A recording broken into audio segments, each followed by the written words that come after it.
प्राची बिना खाए ही हॉस्पिटल के लिए निकल रही थी। तभी प्राची की माँ रमा उसे टोकती है।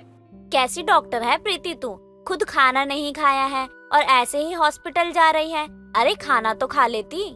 माँ, मैं बाद में खाना खा लूंगी, अभी फिलहाल मुझे बहुत लेट हो रहा है, मुझे अभी हॉस्पिटल जाना है।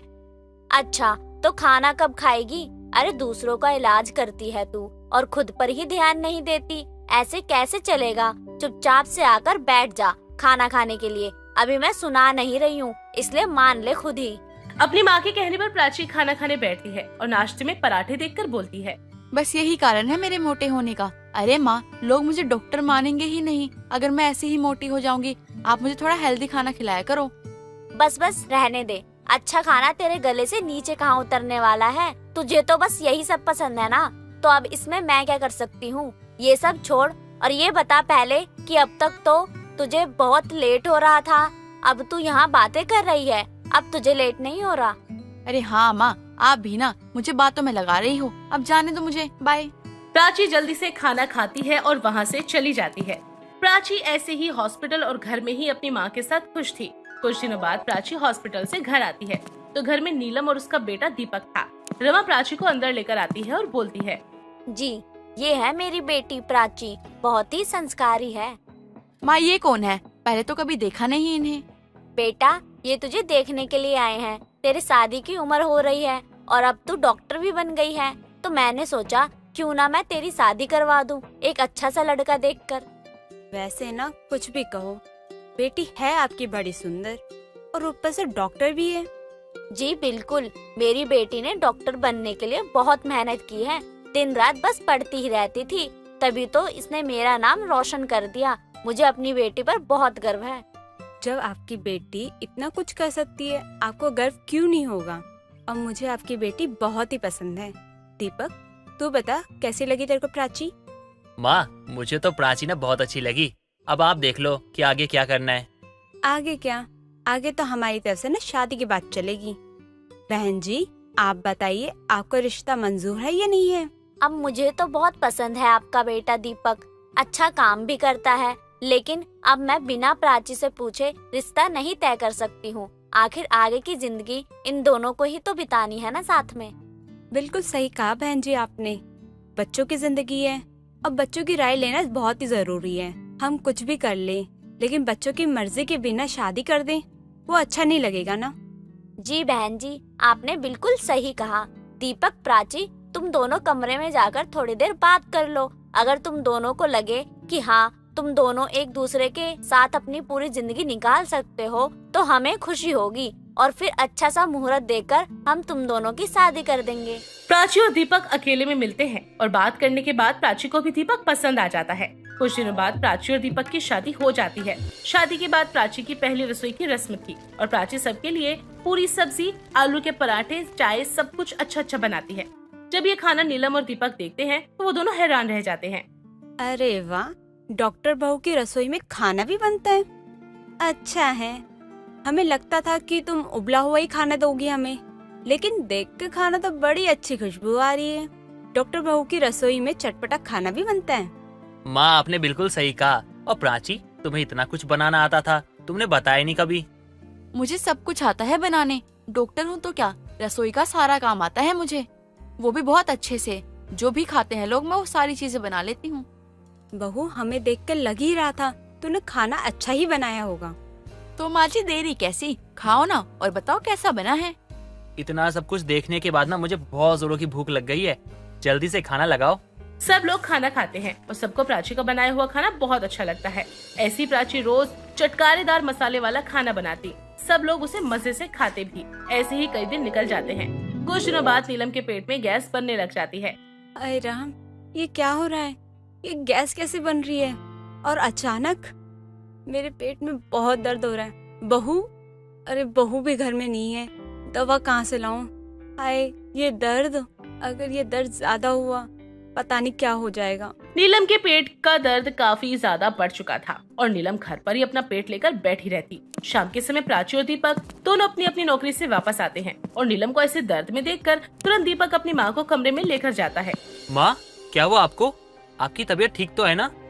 बेटा सुबह से पेट में गैस बन रही है, पता नहीं क्या हो रहा है और बहुत दर्द भी हो रहा है। माँ जी, अगर आपको इतनी ही दिक्कत हो रही थी तो आपने मुझे फोन करके क्यों नहीं बताया? प्राची तुम बातें बाद में करना, अभी माँ को देखो, उनकी क्या हालत हो रखी है, कितना दर्द है उनको। प्राची जल्दी से नीलम को दवाई दे देती है। कुछ दिनों बाद नीलम को आराम भी कर जाना पड़ता है। प्राची सबके लिए रात को खाना बनाती है। सब लोग खाना खाने बैठते हैं, लेकिन रात के खाने में भी सब्जी पूरी देखकर नीलम का मुंह बन जाता है और नीलम कहती है, बहू ये क्या है? तुझे पता है ना मेरे पेट पे गैस बनती है। तूने ये ठीक नहीं किया। मैं कैसे खा पाऊंगी ये? अभी तो ठीक लग रहा था मुझे। अरे माँ जी, तो मैंने आपको दवा दे दी है, अब आप बिल्कुल ठीक हो। अब आपको चिंता करने की कोई बात नहीं है। आराम से सब्जी पूरी खाओ, मैंने बहुत अच्छी बनाई है। बहू मुझसे इतना मसालेदार खाना नहीं खाया जाता, ऊपर से तूने इतना तेल डाल दिया। तू एक काम कर दे, मेरे लिए खिचड़ी ही बना दे, वही खा लूंगी मैं। माँ, प्राची भी थक जाती होगी, पहले जॉब करती है, उसके बाद यहाँ पर आके काम करती है। माँ, ऐसा हो जाता है, थोड़ा बहुत ध्यान नहीं रहता है कई बार। अब एक काम कीजिए, आप आज ये खा लो और कल सुबह मैं प्राची को बोल के आपके लिए कुछ हल्का सा बनवा दूंगा, ठीक है? प्राची की वजह से वो सारा खाना खा लेती है। इतना ज्यादा मसालेदार और तेल वाला खाना खाने के बाद अब दिन पर दिन नीलम की तबीयत और भी खराब होने लगती है। प्राची भी हर बार अपनी सास को ऐसी ही दवाई दिए जा रही थी। जब नीलम को आराम मिल जाता है तो वो वापस से मसालेदार खाना शुरू कर देती है। ऐसे ही कई दिन निकल जाते हैं। एक दिन सुबह सुबह नीलम अपने कमरे के बाहर नहीं आती तो प्राची दीपक से कहती है, इतनी देर हो गई है और अब तक माँ जी अपने कमरे से बाहर नहीं आई है। चलो देख कर आते हैं, माँ जी अपने कमरे में है भी या नहीं है। मैं भी वही सोच रहा था कि माँ को क्या हो गया है, वो अब तक कमरे से बाहर नहीं आई। प्राची और दीपक दोनों ही नीलम के कमरे में जाते हैं तो देखते हैं कि नीलम कमरे में बेहोश पड़ी है। दोनों डर जाते हैं और तुरंत नीलम को हॉस्पिटल लेकर जाते हैं। कई सारे चेकअप करने के बाद, दवाई देने के बाद नीलम को होश आ जाता है और 2 दिन बाद जब नीलम घर पर आती है तो नीलम कहती है, बहू तसल्ली हो गई तुझे? डॉक्टर बनने का लाइसेंस तूने खो दिया और मुझे दवाई के भरोसे छोड़ दिया। अरे किस बात की डॉक्टर है तू? तुझे पता है ना मुझे मसालेदार खाना बिल्कुल नहीं पसंद। प्राची, माँ सही कह रही है, तुम्हें ना पहले ही सोचना चाहिए था। अरे माँ की एज हो चुकी है और तुम उनको मसालेदार खाना खिला रही थी, और उसके बाद जब वो बीमार पड़ गई तो तुम क्या करती थी? तुम उनको फिर भी जबरदस्ती खिलाती थी मसालेदार खाना, ये कह के कभी कि मैं थक गई हूँ, और मैं तुम्हारी हर बात को इग्नोर करता रहा। क्यों? क्योंकि तुम्हारे और माँ के रिश्ते को मैं खराब नहीं करना चाहता था। लेकिन जब बात मेरी माँ की जान की आई ना, तब मुझे समझ में आया कि मुझे तुम्हारा विरोध करना चाहिए था। गलती मेरी भी है। मैं भी माँ को कई बार कहता था कि माँ आप खा लो, माँ आप खा लो, लेकिन मैं ये भूल गया था कि वो मेरी माँ है, उन्होंने मुझे जन्म दिया है और मैं उनके सेहत के साथ खिलवाड़ कर रहा था, वो भी सिर्फ इसलिए ताकि तुम्हें बुरा ना लगे। माँ जी माफ कर दो, मुझे नहीं पता था कि ऐसा कुछ हो जाएगा। डॉक्टर बहू की रसोई इतनी जहरीली होगी, मुझे नहीं पता था। प्राची को अपनी गलती समझ आ जाती है और फिर वो कभी भी ऐसा खाना नहीं बनाती। जानकी अपने झूले पर बैठी हुई अपनी 5 बहू, आनंदी बड़ी बहू, पूनम दूसरी बहू, कंचन तीसरी बहू, काव्या चौथी बहू और सिमरन 5वीं बहू, सब पर जानकी नजर रख रही थी कि उसकी 5 बहुएं ठीक से काम तो कर रही है ना। कि तभी जानकी की दूसरी बहू पूनम हाथ में चाय का कप लेकर आती है और कहती है, माँ जी ये लो चाय, और बता दो आज रात में खाने में क्या बनाना है, मैं अभी से तैयारी कर लूँ फिर। अभी तो सुबह हुई है, मैंने नहाया भी नहीं है और तू मेरे सामने चाय ले आई। तुझे पता है ना मैं बिना नहाए चाय तक क्या पानी भी नहीं पीती, और रात का खाना अभी थोड़ी बन जाएगा जो तुझे तैयारी करनी है। माँ जी मेरा मतलब है कि अगर कुछ अलग अच्छा सा खाने का मन हो तो उसके लिए मुझे अभी से तैयारी करनी पड़ेगी ना। और वैसे आप नहा लो, मैं तब तक दिन का नाश्ता बना देती हूँ। अच्छा चाय अभी रख दे, मैं जा रही हूँ नहाने। लेकिन पूनम बहू तो ध्यान रखियो कि मेरे झूले पर कोई ना आए, क्योंकि मेरी इजाजत के बिना कोई मेरे झूले पर बैठे मुझे बिल्कुल पसंद नहीं है ये। माँ जी ये बात मुझे तो क्या, घर में सबको पता है, हमें अपनी जान बहुत प्यारी है, इसीलिए आपके झूले पर बैठना तो दूर, हम आसपास भी नहीं भटकते हैं आपके डर से, इसलिए आप निश्चिंत रहें। हाँ हाँ मुझे भी पता है कि किसे मेरा डर है और कौन मेरे आसपास ना रहने का सबसे ज्यादा फायदा उठाता है। मैं तो बस इतना बोल रही हूँ कि मेरी नजर में मत आना, वरना सजा तो मिलेगी सबको ही। जानकी अपने झूले को लेकर सबसे ज्यादा सावधान रहती थी, क्योंकि वो नहीं चाहती थी कि उसकी 5 बहुओं में से किसी की भी छोटी सी भी बात को लेकर लेकिन कोई भी बहस हो। जानकी नहाने चली जाती है और जैसे ही जानकी वहाँ से जाती है, उसकी 5 बहुएं झूले के पास आती हैं। सबसे पहले छोटी बहू सिमरन झूले पर बैठने लगती है। तभी उसको तीसरी बहू कंचन धक्का दे देती है और कहती है, अरे अरे, तुम ऐसे कैसे झूले पर बैठ गई? तुम सबसे छोटी हो और तुम्हें झूले पर सबसे पहले बैठना है। कुछ ज्यादा ही चालाक नहीं बन रही हो तुम? चलो हटो झूले से, पहले मैं बैठूंगी। छोटी बहू हूँ तो क्या हुआ, मैं भी तो इस घर की बहू हूँ ना, और मेरा भी पूरा हक है, इसलिए मुझसे बहस मत करो। जो पहले बैठ गया उसका पहला नंबर। अब देख लो आप कि आपका कौन सा नंबर है। सिमरन, तुम सबसे छोटी हो हम सब में, तुम्हें नहीं पढ़ना चाहिए। तुम्हारा आखिरी नंबर आएगा, तब तुम आराम से झूल लेना। अभी तुम्हारी वजह से हमारे बीच बहस हो रही है। मैं झूलूंगी पहले। ये जो तुम सब बड़े होने का धोस जमा रहे हो, तो भूलो मत, इस घर की सबसे बड़ी बहू मैं हूँ, तो मेरा नंबर ही आना है। सब तू मैं करने लगती है कि तभी वहाँ पर जानकी आती है। जानकी को देखकर सब इधर उधर काम करने लगते हैं। ये सब देखकर जानकी कहती है, मैंने देखा तो तुम पांचों को ही था झूले के आसपास, लेकिन मुझे देखकर सब भागने लगे। दिन अच्छा था तुम सबका, इसलिए कुछ नहीं बोल रही हूँ। आगे से मेरे झूले के आसपास भी मत भटकना। जानकी की बात सुनकर वहाँ से पांचों बहुएं फटाफट गायब हो जाती हैं। जानकी जितना मना करती है, उतना ही उसकी बहू बार बार झूले पर झूलने के लिए नए नए तरीके अपनाती रहती है। ऐसे ही एक दिन कंचन झूले पर झूलने जा ही रही थी कि तभी पूनम उसके पास आती है और कहती है, अरे अरे, क्या कर रही हो तुम? झूला क्यों झूल रही हो? तुम्हें पता भी है? मैं झूला झूलने जा रही हूँ और मुझे पता है कि माँ जी आसपास नहीं है, तभी तो मैं झूला झूलने जा रही हूँ। देखो, पहले मैं आई थी झूले के पास, तो मैं ही झूलूंगी सबसे पहले झूला। तुम ही झूलो ये प्रेत वाला झूला। मैंने तो सोच लिया, अब मैं झूला झूलने ही वाली नहीं हूँ कभी भी। क्यों, क्या हुआ ऐसा जो तुम ऐसा कह रही हो कि अब तुम झूला ही नहीं झूलोगी? अरे इतना भी क्या निराश होना, मेरे बाद तुम ही झूल लेना, माँ जी को आने में बहुत टाइम है। नहीं, बात ये नहीं है, तुम्हें पता नहीं है झूले पर आत्मा आती है। जब से मुझे ये पता चला है ना, तब से मैं इस झूले के आसपास आई भी नहीं हूँ। मैंने तो दूरी बना ली है इस झूले से। कुछ नहीं होता ये आत्मा वगैरह, बस ये सब ना मन का वहम होता है, मैं नहीं मानती। पूनम की बातों को कंचन हंसकर टाल तो देती है, लेकिन अब उसे भी थोड़ा बहुत झूले के पास जाने से डर लगने लगा था। इसीलिए वो भी जब सब लोग साथ में होते तो ही झूले के पास जाती, वरना नहीं जाती। कुछ दिनों बाद पांचों बहुएं और सास साथ ही बैठी थी।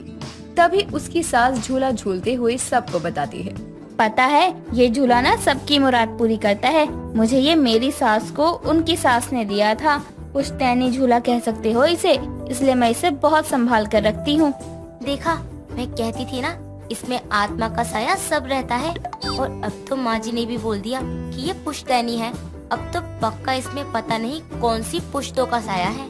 पूनम बहू, मुझे सुनाई दे रहा है कि तू क्या बकवास कर रही है। इसमें किसी का साया नहीं, बल्कि बड़े बूढ़ों का आशीर्वाद है, तभी तो मैं झूले को अपने घर में ही रखती हूँ।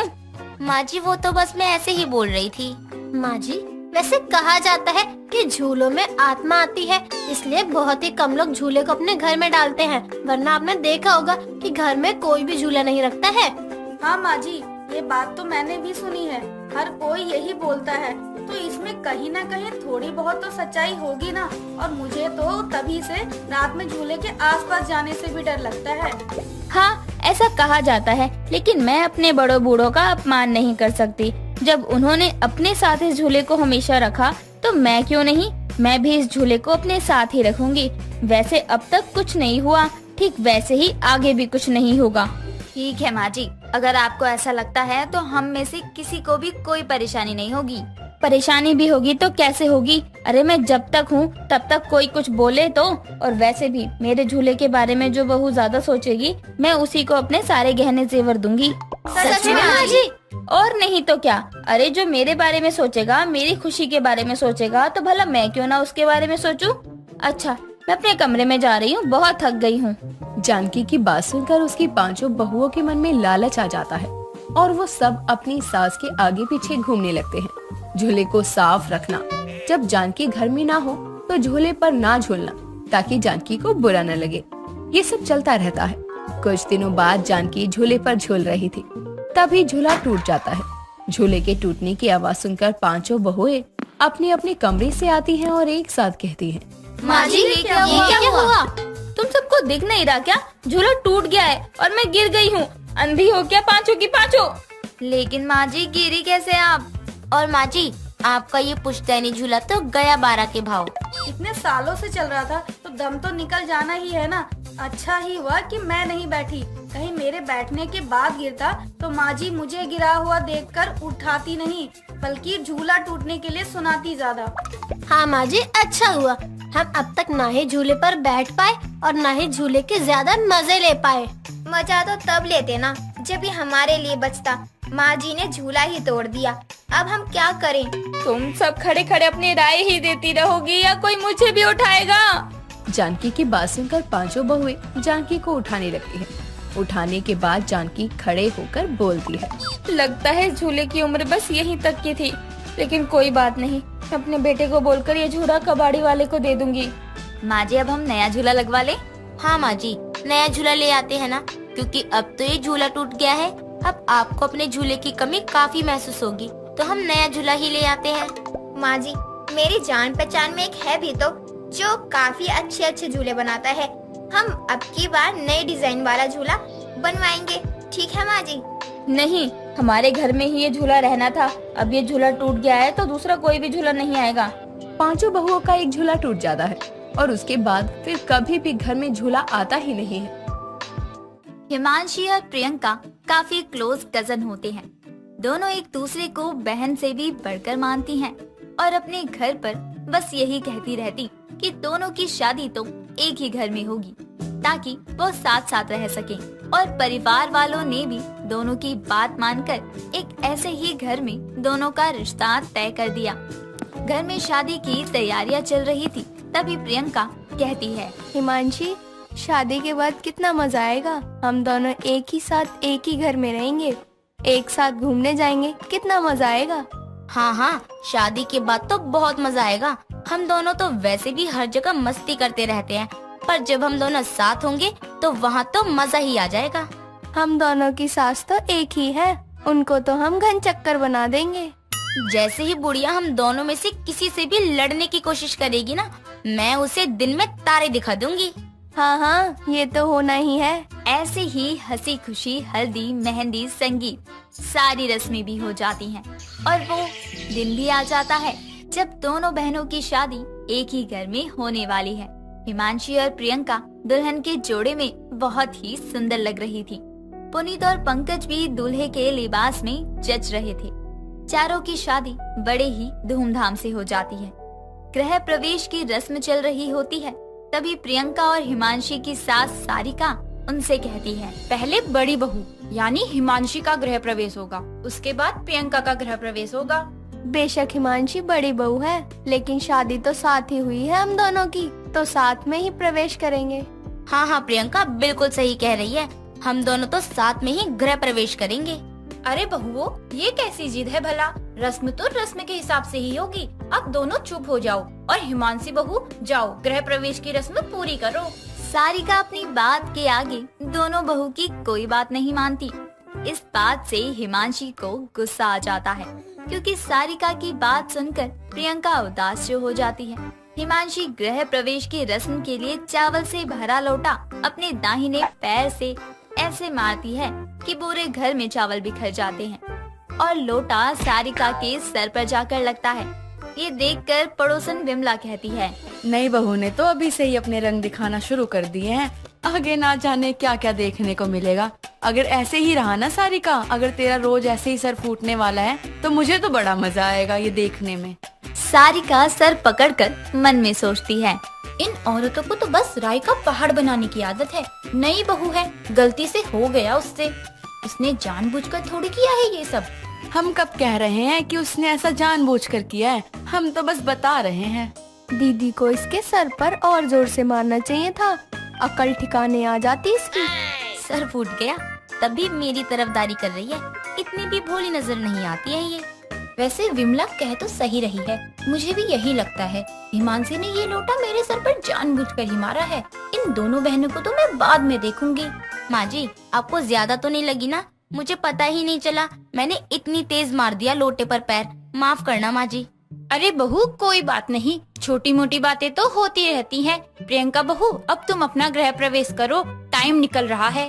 दीदी ने जो इसका सर फोड़ा इतना काफी नहीं था क्या? यही सोचकर प्रियंका बहुत अच्छे से अपने गृह प्रवेश की रस्म पूरी कर लेती है। मुंह दिखाई की रस्म बिना किसी बवाल के हो ही जाती है, लेकिन पहली रसोई की रस्म इतनी आसान नहीं होने वाली थी सारिका के लिए।